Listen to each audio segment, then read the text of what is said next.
Chapter 12. Socratic Fundraising in Bulk.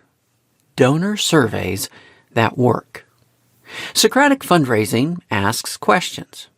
It's easy to think of this as face-to-face, one-on-one conversations, but sometimes that isn't feasible.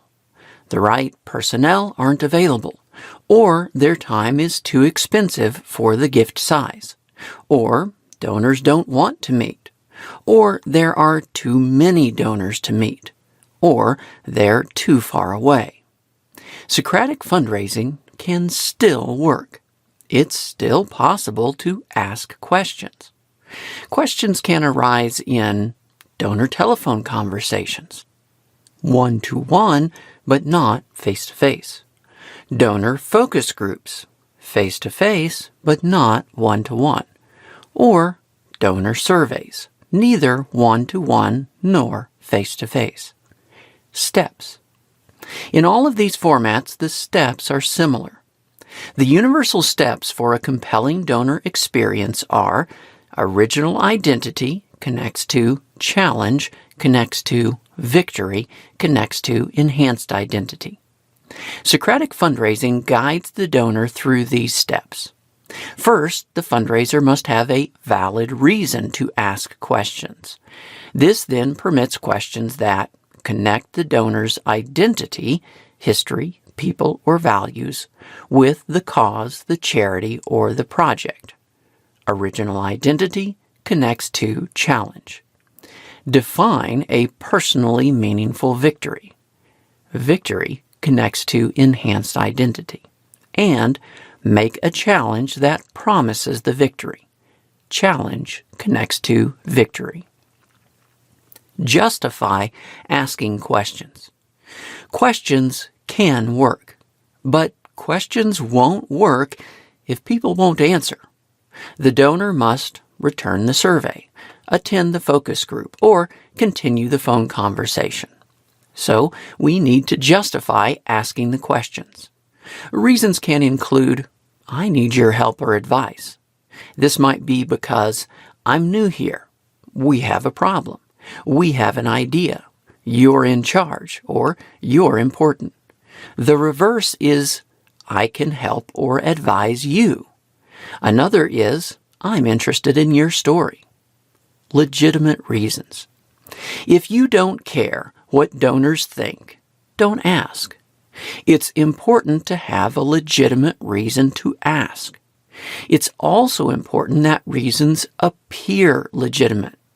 So beware of adding a donation request to a survey. This can appear as, we need your advice. Oh, but now that you're giving advice, we actually want your money. Donors can feel, you didn't care what I thought, you just wanted fast cash. Also, never ask a question with a forced answer. For example, don't ask, should we continue our award-winning work that is transforming the lives of so many in desperate need? This might sound great to charity insiders, but it delegitimizes the questions. Donors can feel, you didn't care what I thought, you just wanted to brag. Effective questions must be and appear legitimate. Connect with original identity. Questions can connect the donor's identity with the cause, the charity, or the project. This can start even before the first question. The reason for asking the questions can be because of the donor's identity. For example, your insight is especially important because we need input from women, baby boomers, loyal donors, alumni from the 1980s, those who have supported us in the past but not in the last year, people who care about blank, insert some specific aspect of the charity.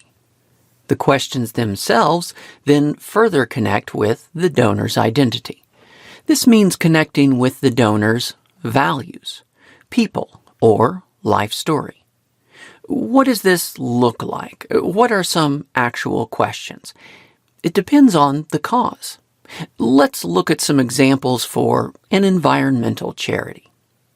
Values identity questions. Examples. Here is an example of questions asking about the donor's values. Please rate the importance to you of the following. Values options, row headings. Being a good example for the next generation. Making a lasting impact in the world. Ensuring that your values will be remembered by future generations. Response options, column headings. Highly important, somewhat important, slightly important, not important. Values identity questions, comments. Environmental causes improve the future of the planet. These questions ask about related values. They elicit connections with these values. Do such reminders work? One experiment tested this. Some people wrote a short essay. Others didn't. The essay was on what they wanted to be remembered for by future generations. Writing about this increased donations to an environmental charity by 45%. Of course, other causes may focus on other values. In experiments, reminders of values such as love or religious beliefs also increase donations. Use the values relevant for your cause. Sometimes these values responses can be surprising. One charity focused on women's reproductive rights in the developing world. Leaders assumed the key value was women's rights. Survey results revealed something else. Many donors cared only about population control. Life story identity questions. Examples. Here is an example of questions asking about donors' life story connections. At what age did you first begin to think about the importance of conserving the natural environment? In childhood? In high school? In my 20s? In my 30s or later?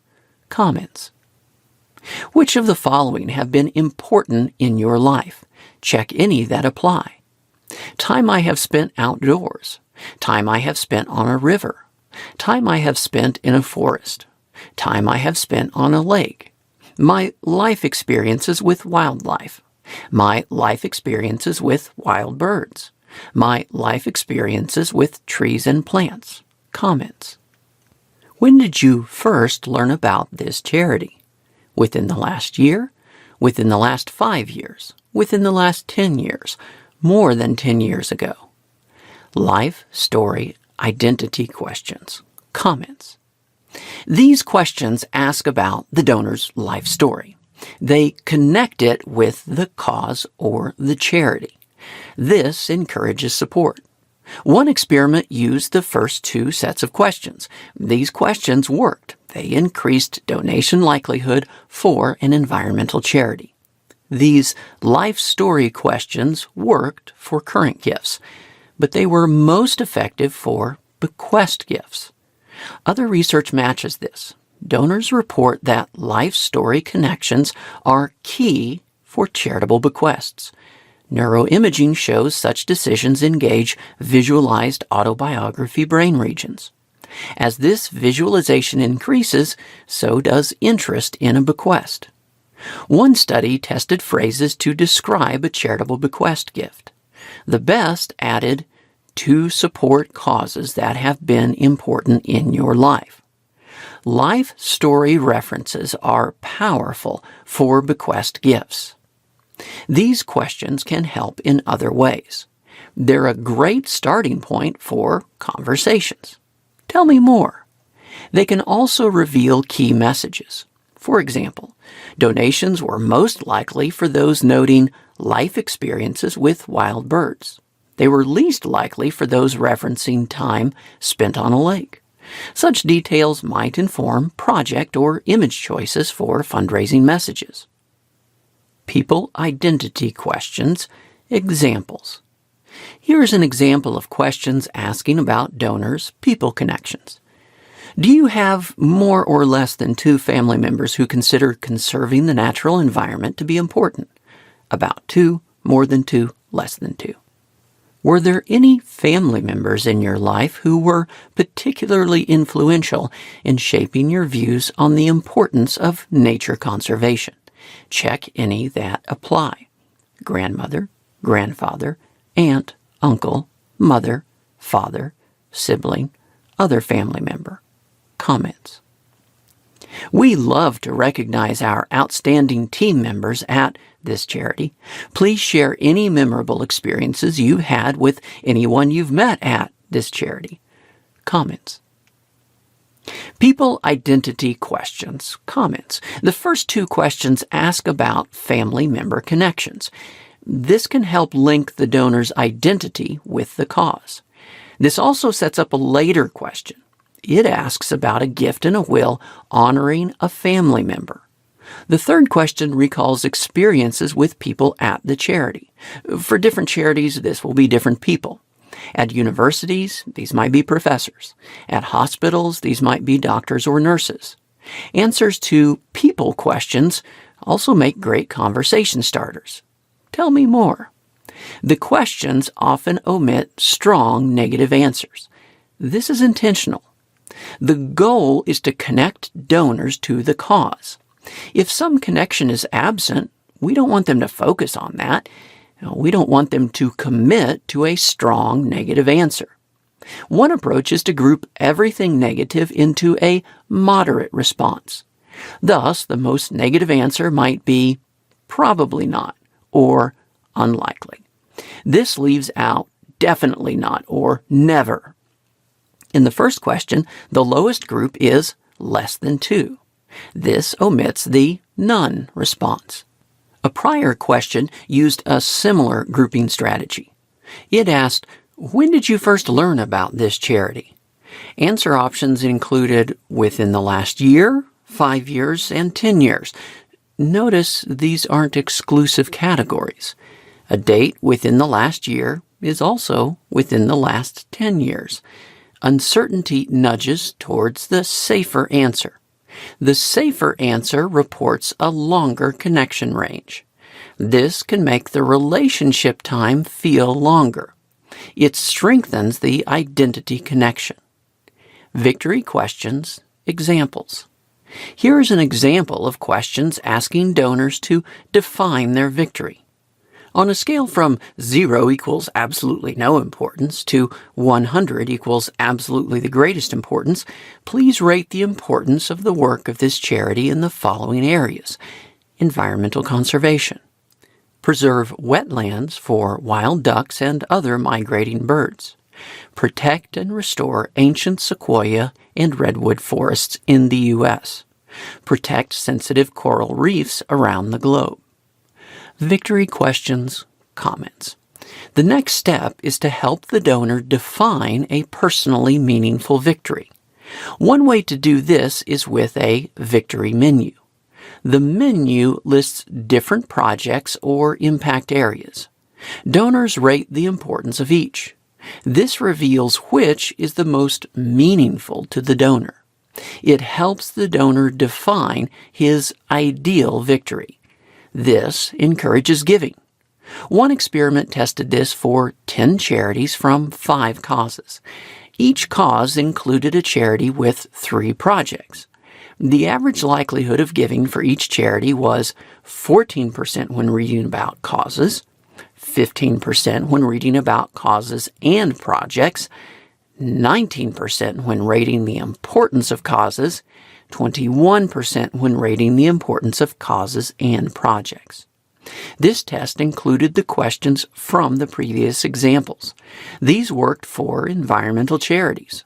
For the Nature Conservancy, donation likelihood was 11% when reading about causes, 12% when reading about causes and projects, 15% when rating causes, 18% when rating causes and projects. The questions also worked for World Wildlife Fund. Giving likelihood was 13% when reading about causes or causes and projects. It was 16% when rating causes. It was 19% when rating causes and projects. Another experiment explored how to get the rich and powerful to give. Alumni mailings went to 2 groups. One had response cards with this statement: Annual alumni giving through the PIN Fund directly supports these priorities of undergraduate education. A checked box followed by student financial aid. Another checked box followed by student and academic life. Another checked box followed by residential life. Another checked box followed by special campus initiatives. The others' response cards instead asked a question. They removed the checks from the boxes and added, "Tell us which is most important to you. Please check one box." The rich were those from the wealthiest census tracts. Among the rich sending a gift, the average size was $192 for the first response card. It was $463 for the second. The powerful were those listed as being on a firm's board of directors. Among the powerful sending a gift, the average size was $158 for the first response card. It was $714 for the second. Asking for opinions in other ways can also work. For example, giving people the chance to vote on a project works. In experiments, this increases subsequent volunteering and donations. In fundraising, victory is about the impact of a gift. Describing a potential victory as important can help, but asking works better than telling. By answering, the donor can personally commit to the importance of the victory. The donor can take ownership. This can turn a victory into the donor's victory. It can help connect the victory with the donor's identity. Challenge questions. Theory. In Socratic fundraising, the final step is making the ask. This is the challenge that promises a victory. Challenge connects to victory. But there's a problem. A survey isn't going to ask for an immediate donation. Doing this can delegitimize the questions. The immediate goal isn't to get the donor to make a gift, but it's related. The goal is to get the donor to predict a gift. A prediction is still just an opinion. The question is still in the realm of opinion gathering. But asking for a prediction is surprisingly powerful. Academic research calls it the question behavior effect, QBE. The idea is this. Suppose we ask a person to do some pro-social act. It might be donating, volunteering, giving blood, voting, recycling, etc. That decision requires a trade-off. Paying the cost gets positive identity effects. It affirms, I am the type of person who gives, volunteers, recycles, etc. Avoiding the cost gets negative identity effects. It suggests, I am not that type of person. Now suppose instead we ask a person to predict if they will act. Predicting the behavior also has positive identity effects. It affirms, I am the type of person who gives, volunteers, recycles, etc. But a prediction is free. It's not a contract. It requires no effort. There's no cost. What happens? People are less likely to act pro-socially than to predict they will act pro-socially. That's no surprise. The surprise is this. Once people predict they will act, they then change their future behavior. They change it to match their prediction. The result, asking for the prediction first, increases pro-social behavior. In experiments, this works with blood donations, volunteering, voting, recycling, and buying environmentally friendly products. It also works with donations. One experiment asked for this prediction. If you were contacted by your high school or college and asked to donate money, would you do so? Asking this a few days before a fundraising request worked. The share of those donating to their college increased by half. Another experiment asked some people a different question. It asked how much they would hypothetically donate to a project. Asking this increased actual donations later. Gifts went up 43% for a project helping turtles. They went up 25% for one helping elephants. QBE shows that people tend to change their behavior to match their predictions. This matters for survey questions. The survey goal is not just to get a donation prediction. It's also to get a positive prediction. The lead-up questions can help. They can connect the donor's history, people, and values with the cause, the charity, or the project. They can help the donor define a personally meaningful victory. These steps help increase the subsequent gift prediction. Thus, the gift prediction should come towards the end of the survey. It's the punchline. Challenge questions. Examples. Here is an example of questions asking about the challenge, in other words, the gift. Many people who care about this cause like to give in different ways. How likely is it that you would consider any of the following gifts in the next 6 months? Gift options, row headings. Gift by volunteering time. Gift by check or credit card. Gift as an automatic monthly withdrawal. Gift in a will if you happen to sign a new will. Gift in a will in honor or memory of a loved one. Gift that pays you income for life. Gift of stocks, bonds, or mutual funds that avoids taxes. Gift of real estate that avoids capital gains taxes. Gift from an IRA 401k that avoids income taxes. Response options, column headings. Definitely, somewhat likely, unlikely, have already done so, would like more info. Challenge questions, comments. Why this wording? Why this sequence? Let's unpack the details. The question begins with a social norm statement. Many people who care about this cause like to give in different ways. In charitable giving experiments, stating that others also give is powerful. Adding that they like to do it is even more powerful. Adding that they care about the cause helps too. This uses social-emotional language. Such language encourages sharing. It also shows these other people are like the donor. The donor cares about the cause too. It delivers a powerful fundraising message. It implies, people like me do things like this. The next part asks for a prediction. It asks, how likely is it that you would consider any of the following gifts in the next 6 months?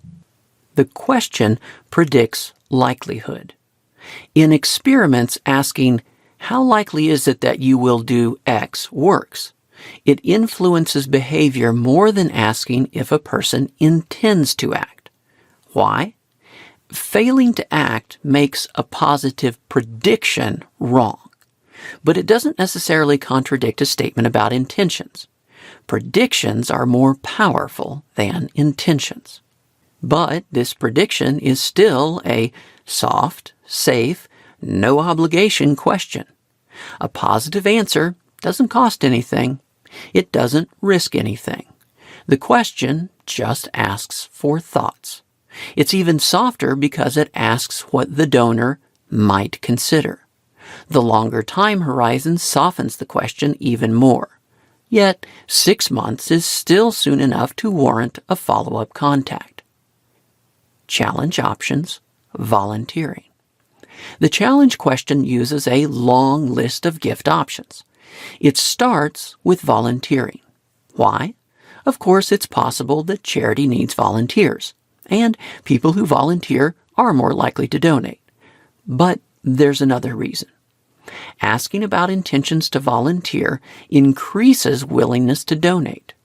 In one experiment, first asking about volunteering led to a 50% increase in donation intentions. Asking about giving time triggers a more social, emotional mindset. This mindset encourages donations. Leading with the volunteering question nudges people. It nudges them to predict future donations. Challenge options. Check, credit card, automatic withdrawal. The next question references the most common gifts, check or credit card. This helps ease into the later, more exotic gifts. It groups all the gifts together. They're all just ways to give. Donors can confidently check this box. This is a donor survey, after all. By doing so, the donor puts himself in the category. He is the kind of person who makes gifts like these. The next question moves to the simplest upgrade, the monthly donor. Any indication of interest can trigger a follow-up contact. Challenge options, bequest. Asking about estate plans is tricky. Using death words is dangerous. It reduces interest in estate gifts and other transactions. Messages that lead with death tend to have low response rates. One charity I worked with had sent an appeal letter asking for gifts and wills. The letter very strongly led with death. The response card included only questions about estate planning. Sending 30,000 of these letters resulted in no responses. Later, the same charity sent a brief survey. It included the same types of questions near the end. Again, the questions asked about gifts and wills. But this time, the charity got a 22% response rate. A year later, they resent to the non-responders. They got another 18% response rate from this group. Leading with death failed, but burying the death question at the end of a survey worked. The survey does this here. It buries the death question. The list starts with the most familiar ways to give. The estate gift is in the middle of the list. It's worded the same as every other gift. It's just another way to give. It uses the simplest, friendliest language. The question is softened further by making it hypothetical. It adds, if you happen to sign a new will. If the survey is focused on estate gifts, earlier phrasing can be adjusted. In estate giving, nothing is more attractive than permanence. One experiment compared describing a charity as either meeting the immediate needs of people or creating lasting improvements that would benefit people in the future. The first description normally worked better, but for people reminded of their death, the second did. For them, it led to twice as much giving. In a death context, permanence language works. Another experiment found this for memorial donations. Adding a permanence goal worked best. Death reminders trigger this desire for permanence. If encouraging estate gifts is the goal, permanence helps. The survey words can be adjusted to match.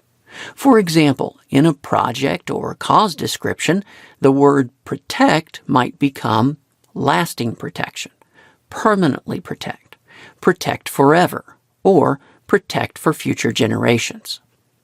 Challenge options, memorial bequest, and income gifts. The next question asks about the memorial gift in a will. In one experiment, asking this question worked. It increased interest in an estate gift for about 1 out of 4 people. This shows another function of a survey. It can teach. The gift idea might be new. It might never have occurred to the donor before. A donor might think, I didn't know I could make a bequest gift in honor of a loved one. A survey can introduce other charitable options. It can ask about a gift that pays you income for life, a gift of inheritance rights, house or farmland with an immediate income tax deduction, a named scholarship fund, a lectureship, an endowed professorship, a virtual endowment, or any other attractive giving opportunity. In each case, a question introduces the idea. If it piques curiosity, the donor responds positively. This can lead to valuable conversations. Challenge options. IRA gifts. The last question asks about a gift from an IRA that avoids income taxes. This question can do different things for different donors. First, it is a stealth estate giving question. Heirs inheriting IRA money must pay income taxes on it. This is true for any size estate, but any part left to charity avoids these taxes.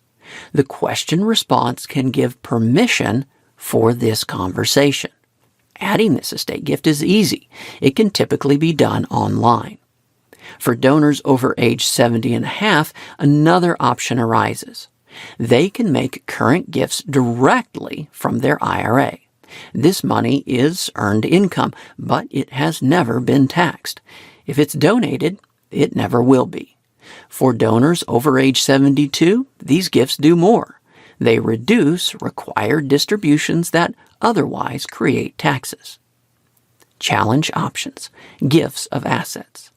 The final three questions lead with value. They reference the tax benefit. This phrasing works in experiments. In one, only 14% were interested now in pursuing a gift described as make a gift of stocks or bonds to charity. This increased to 20% when it was described as avoid capital gains tax by making a gift of stocks or bonds to charity. With this phrasing, people were more interested in giving. They're also more likely to want to learn more. What do people want to read about on their favorite charity's website? One study of over 5,000 people asked this question. The share who were definitely or might be interested in reading more was 16% for giving stocks, 16% for giving stocks, bonds, or real estate, 24% for avoiding capital gains taxes by giving stocks, 28% for avoiding taxes by giving stocks. Leading with value works. Simple words work. Asset gift questions can be powerful in other ways. They can reveal capacity. A person wanting information about gifts of real estate likely owns real estate. The same is true for stocks, bonds, or other listed assets. These questions also imply that making such gifts is common. This supports a social norm of giving assets. Just thinking about these questions is powerful. It can change the reference point for a gift. A cash donation tends to be compared with other regular cash expenditures from disposable income. This is a small reference point. A donation of stocks tends to be compared with stock holdings. This is a large reference point. The same idea applies to IRA gifts, real estate gifts, and estate gifts.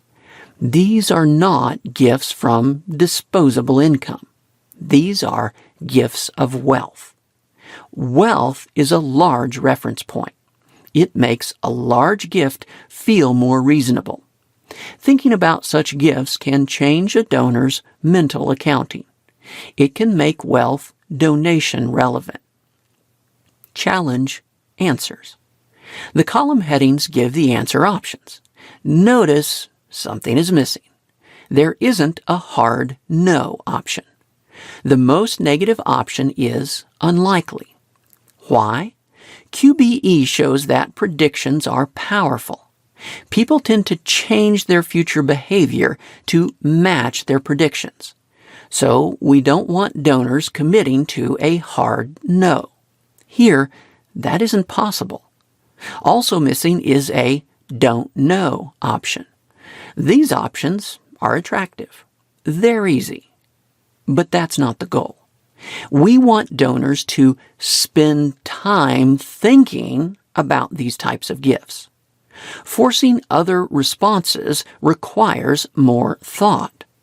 Removing the don't know can also help with follow-up opportunities. Some don't know answers will instead become positive responses when that option is removed. A response of somewhat likely can justify a follow-up conversation. A don't know won't do this. Another option is have already done so. This has a specific purpose. It's to get information about the gift in a will. Other past gifts would already appear in the charity's records. Including this for all gifts prevents the will question from standing out. Remember, we want to bury the death question. It should feel like just another way to give. Also, for those who have made any gifts, answering helps donors think, I am the type of person who makes gifts like these. Survey outcomes. Follow-up. In Socratic fundraising, there's a final step before the ask. That step is to get permission to present options. This is permission to make the ask. A survey can help. A donor might check, would like more information, or they might check, definitely, or somewhat likely for an asset gift. This gives a reason for a contact. The contact can lead to permission to make the ask. A call might sound like the following. Hello, Sarah. Hi, this is name from charity. Don't worry, I'm not calling to ask for a gift today. I wanted to thank you for your years of support of cause. Your gifts have really made a difference for beneficiaries. Also, I wanted to thank you for completing our survey a few days ago.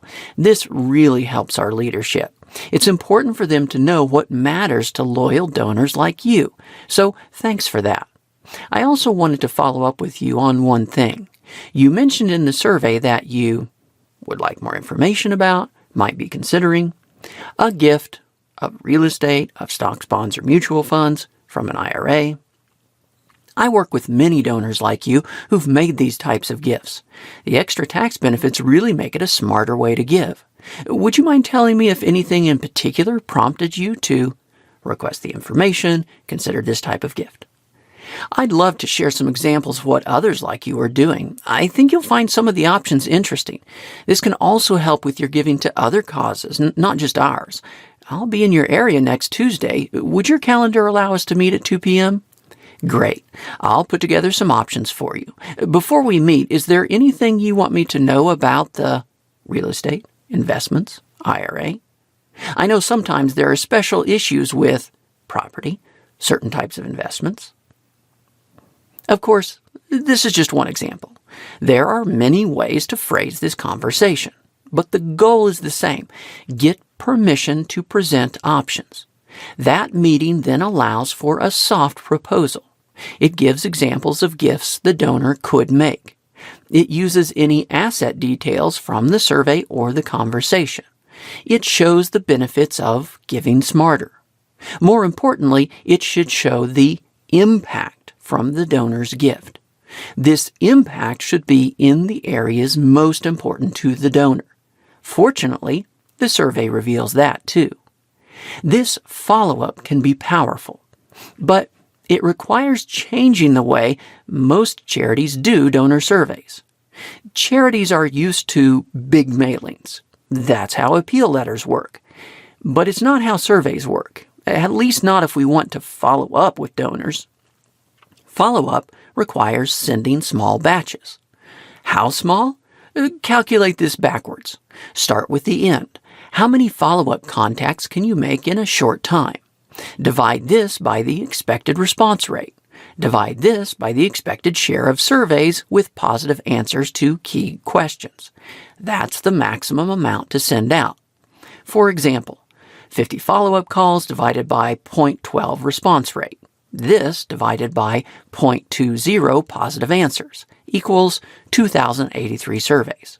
If we don't know these numbers, we guess. The first few batches will show the answers. Of course, simple follow-ups can work at higher volumes. If a donor wants a publication, newsletter, or event details, that's easy. Survey outcomes. Teach something about the donor. Questions can work even without the follow-up. The idea behind the Socratic method is that questions can teach. Most powerfully, questions can help a person teach himself. Questions can help the donor connect his values, people, and history with the charity. They can help the donor define a personally meaningful victory. They can increase interest in giving. Survey outcomes. Teach something about the charity. Beyond this, the survey itself can inform. It can share information about charity projects. Rating the importance of a project requires learning about it.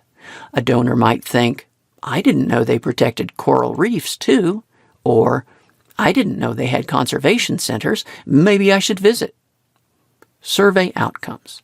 Teach something about giving. The survey can reference new gift types. Rating the likelihood of making a gift requires thinking about it. Questions can imply that others like the donor make these gifts. This establishes social norms. Questions can change mindsets. Many donors think of gifts only as coming from disposable income. Asking about asset gifts can change that reference point. A donor might think, I didn't know that other people save taxes by making gifts of stocks or real estate, or make gifts that pay them income, or make estate gifts in memory of a loved one, or avoid income taxes by making gifts from an IRA. Survey outcomes. Teach something by asking for guidance. Other questions can teach in a different way. They can ask for opinions about communications. By giving a judgment, donors are engaging with the messages. Examples of this approach include, please compare the two stories and select which of the two stories made you feel the following. 1. Made me value the work of the charity even more. 2. Increased my connection to the cause. 3. Moved me emotionally. Or, it would be most helpful to me if when you read the booklet you note how it's written.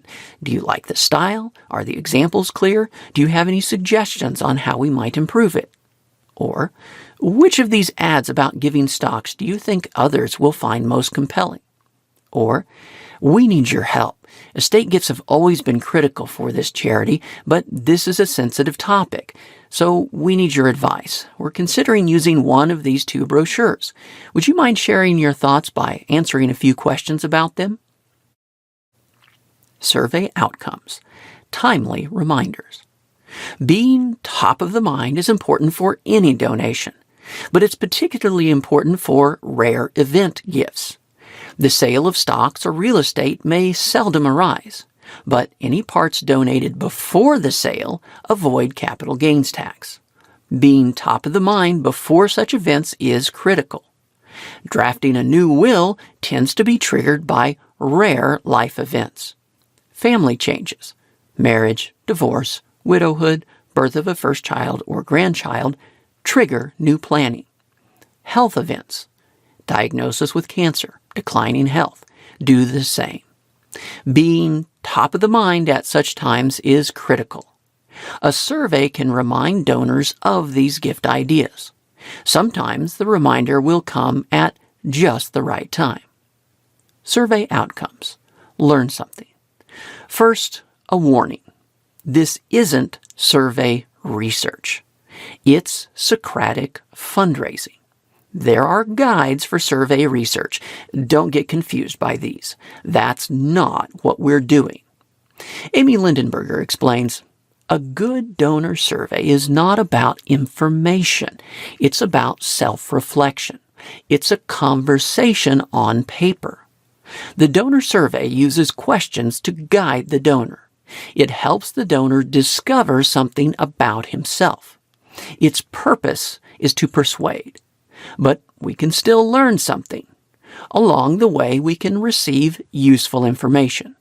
A donor's answers can lead to meaningful follow-up conversations.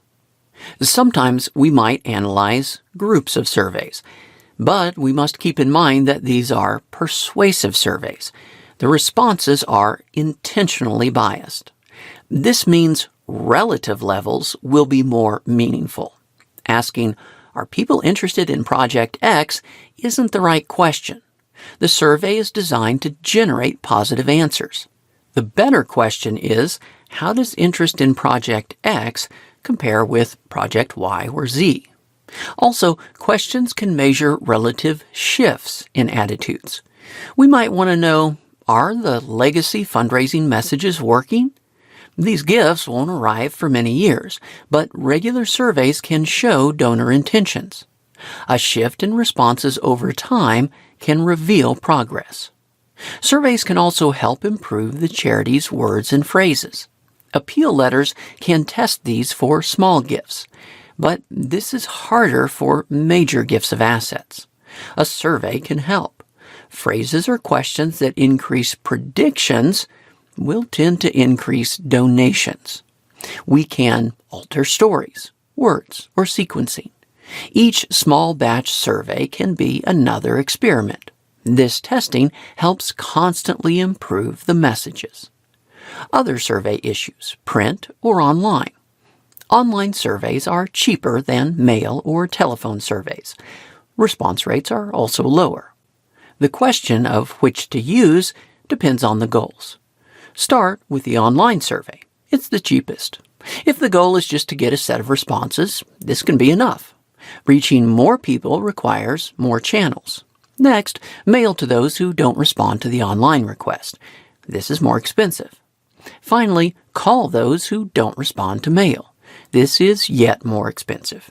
It's also riskier if callers are outsiders or aren't trained well. Other survey issues. How long should it be? Some donor surveys use just a few questions. An appeal reply card might add just one or two. Others are several pages long. Which is better? The answer is, it's a trade-off. Within reason, more questions are better. For example, one experiment used some of the previous questions. These were about the donor's 1. People, 2. Values, and 3. Life story connections. Using all 3 types worked better than using any 1 or 2 alone. More was better. Another experiment tested the effects of reading planned gift donor stories. Reading 7 stories worked better than reading 4. Reading 4 worked better than reading none. More was better. This effect is not specific to fundraising. Psychology studies show the same thing. Triggering more expressions of an attitude changes things. It increases commitment to the underlying belief. It increases actions that match those beliefs. But there is a trade-off. Questions don't work if donors don't answer them. The longer the survey, the less likely it is to be completed. Length here isn't just about page numbers or word count. It's about how easy it feels to take the survey. Simple words help. Short sentences do too. Active verbs also help. Attractive design also increases response rates. One study showed the positive effects of use of accent color, additional navigation cues to call out section headings, more than one blank line between survey questions. White space between survey question response option block is larger than white space between a survey question and response options associated with the question. 1 or more blank lines between end of survey question and start of response options. A line or other demarcation between columns or survey questions. And finally, visible or extra white space on the survey page. Most of these increase the physical length of the survey, but they may make it feel easier. They make it more inviting. These design elements were most important for one group. They increased answers the most from the oldest respondents. Getting more responses isn't just about making the survey short. It's about making it feel attractive and easy. Conclusion. Done the right way, asking questions is powerful. The format can differ. It might start with a social conversation.